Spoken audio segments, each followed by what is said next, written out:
So, from an Islamic perspective, Deuteronomy 18:20 is unassailable. And Deuteronomy 18:20 gives us two criteria for spotting a false prophet.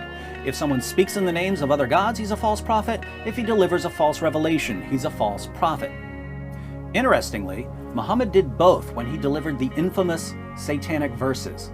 We learn about the Satanic Verses not from Jewish or Christian sources, but from early Muslim writings. Let's read a passage from the History of At-Tabari to see what happened. The History of At-Tabari, Volume 6, page 108. When the messenger of God saw how his tribe turned their backs on him and was grieved to see them shunning the message he had brought to them from God, he longed in his soul that something would come to him from God which would reconcile him with his tribe. With his love for his tribe and his eagerness for their welfare, it would have delighted him if some of the difficulties which they had made for him could have been smoothed out, and he debated with himself and fervently desired such an outcome. Then God revealed, "By the star when it sets, your comrade does not err, nor is he deceived, nor does he speak out of his own desire." That's the beginning of Surah 53 of the Quran. And when he came to the words, "Have you thought upon Alat, Alusa, and Manat, the third, the other," that's verses 19 through 20 of Surah 53, Satan cast on his tongue, because of his inner debates and what he desired to bring to his people, the words, "These are the high-flying cranes. Verily their intercession is accepted with approval." That last part was originally the next verse of Surah 53. Alat, Alusa, and Manat were three pagan goddesses. When Surah 53 was revealed, the Quran called them the high-flying cranes whose intercession is accepted with approval, meaning that Alat, Alusa, and Manat were like birds that could carry your prayers to Allah. Muhammad bowed down in honor of this revelation, and as usual, his followers bowed down with him. But the polytheists were so delighted that Muhammad had finally approved of their gods, they joined in and prostrated themselves because of the reference to their gods which they had heard, so that there was no one in the mosque, believer or unbeliever, who did not prostrate himself. So the pagans were bowing down in worship with Muhammad and his followers because Muhammad and the Quran had shown respect for their goddesses. But Muhammad's friendly relations with the polytheists didn't last long. He soon learned that his verses praising pagan goddesses didn't come from Allah, they came from Satan. Gabriel visited Muhammad and said, "Muhammad, what have you done? You have recited to the people that which I did not bring to you from God, and you have said that which was not said to you." This is the angel Gabriel telling Muhammad that he delivered a revelation that didn't come from God. Saddened to recognize his treachery against Allah, Muhammad lamented, "I have fabricated things against God and have imputed to him words which he has not spoken." So both Gabriel and Muhammad plainly state that Muhammad meets the criteria of a false prophet in Deuteronomy 18:20. Muhammad remained grief-stricken and anxious until the revelation of the verse, "Never did we send a messenger or a prophet before you," to the words, "God is knower, wise." Let's read the entire verse to see how Allah comforted Muhammad after Muhammad humiliated himself by advocating shirk. The verse reads, "Never did we send a messenger or a prophet before you, but when he recited the revelation or narrated or spoke, Satan threw some falsehood in it. But Allah abolishes that which Satan throws in. Then Allah establishes his revelations, and Allah is all-knower, all-wise." So Allah tells Muhammad, don't feel bad about delivering a revelation from the devil. All of Allah's messengers deliver a revelation from the devil from time to time. But don't worry about it because Allah eventually cleans up the mess. The next verse explains why Allah allows Satan to trick and deceive his messengers. That he, Allah, may make what is thrown in by Satan a trial for those in whose hearts is a disease and whose hearts are hardened. Are you getting this? Allah lets Satan deliver false revelations through Allah's true prophets in order to test people. Notice that we're not just talking about a story from later Muslim sources. Quran verses were revealed in response to the Satanic Verses. And yet most Muslims claim that Muhammad never delivered the Satanic Verses and that the story was made up. The problem is that there are tons of sources reporting various versions of this story. I have 37 Muslim sources reporting the Satanic Verses affair, and these sources can be traced back to some very important early Muslims. Of the 37 sources we have for this story, 6 go back to Ka'b al-Kharazi, one of Islam's greatest early Quran scholars. 5 go back to Urwa ibn al-Zubair, an early Meccan scholar who's known as the founder of the study of the life of Muhammad. He was also Aisha's nephew, Abu Bakr's grandson, and the son of Abu Bakr's daughter Asma. 2 go back to Abu Bakr ibn Abdul Rahman ibn al-Harith, one of the top scholars in Islamic law during the 1st century. 5 go back to Abu al-Aliya al-Basri, another of the greatest Quran scholars of the 1st century. He studied the Quran with Caliph Umar, Ubay ibn Ka'b, Zayd ibn Thabit, and Ibn Abbas. 2 go back to al-Sudi, another early scholar who studied with Ibn Abbas. 1 comes from the tafsir of Muhammad ibn al-Sa'ib al-Kalbi, an early commentator who composed the longest tafsir that had been written up until his time.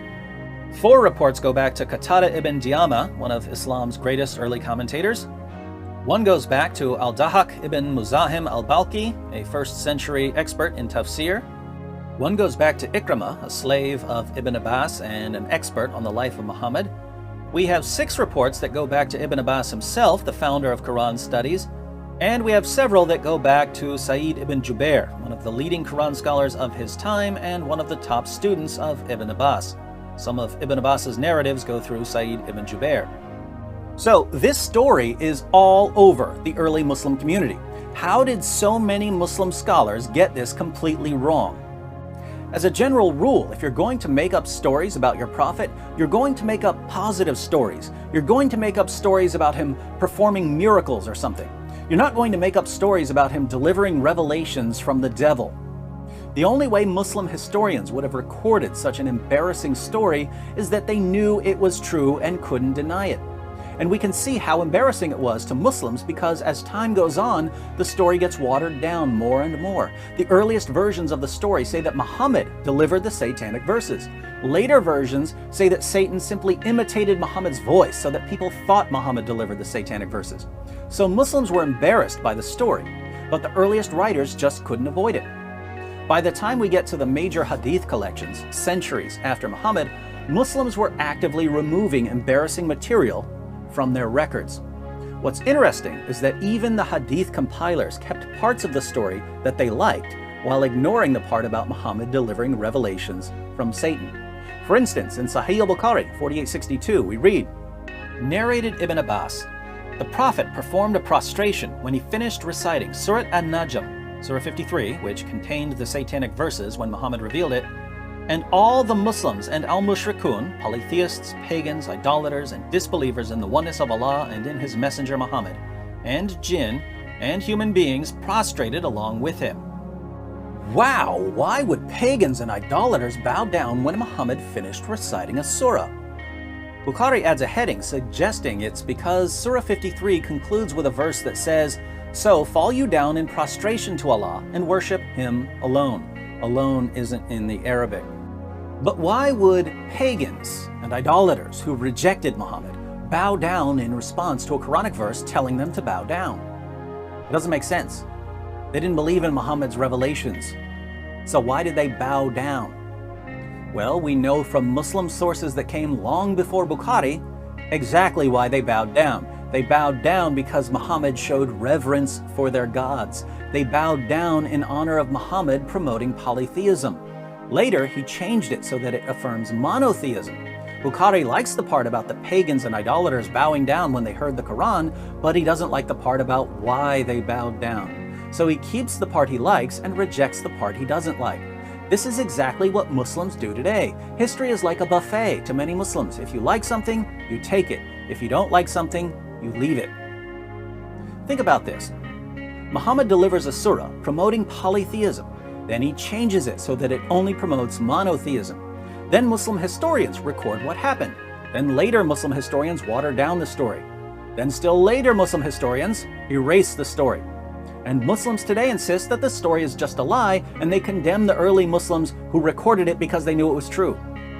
For those of us who actually want to know what happened, the story of the Satanic Verses is as strong as history gets when it comes to the life of Muhammad. If Muhammad's followers could invent something like this and deceive the entire early Muslim community, how can we trust anything they say about Muhammad? If his followers would invent stories that make him look bad and hurt his credibility, they obviously wouldn't have any problem inventing more positive stories. In other words, If you're going to throw the early Muslim community under the bus, that's the same community that gives us everything we know about Muhammad. And it's the same community that was protecting the Quran. If they were a bunch of liars, there goes Islam. So based on Muslim sources, we know that the Prophet of Islam on at least one occasion delivered a message that didn't come from God. We also know that Muhammad, on at least one occasion, spoke in the names of false gods. Putting this together with the criteria for recognizing false prophets in Deuteronomy 18:20, we have the following syllogisms, which I call the Deuteronomy deductions. First syllogism. 1. If a person speaks in the names of false gods, that person is a false prophet. We know this from Deuteronomy 18:20. 2. Muhammad spoke in the name of false gods. We know this from numerous Muslim sources. 3. Therefore, Muhammad was a false prophet. Second syllogism. 1. If a person delivers a revelation that doesn't come from God, that person is a false prophet. We know this from Deuteronomy 18:20. 2. Muhammad delivered a revelation that didn't come from God. We know this from numerous Muslim sources. 3. Therefore, Muhammad was a false prophet.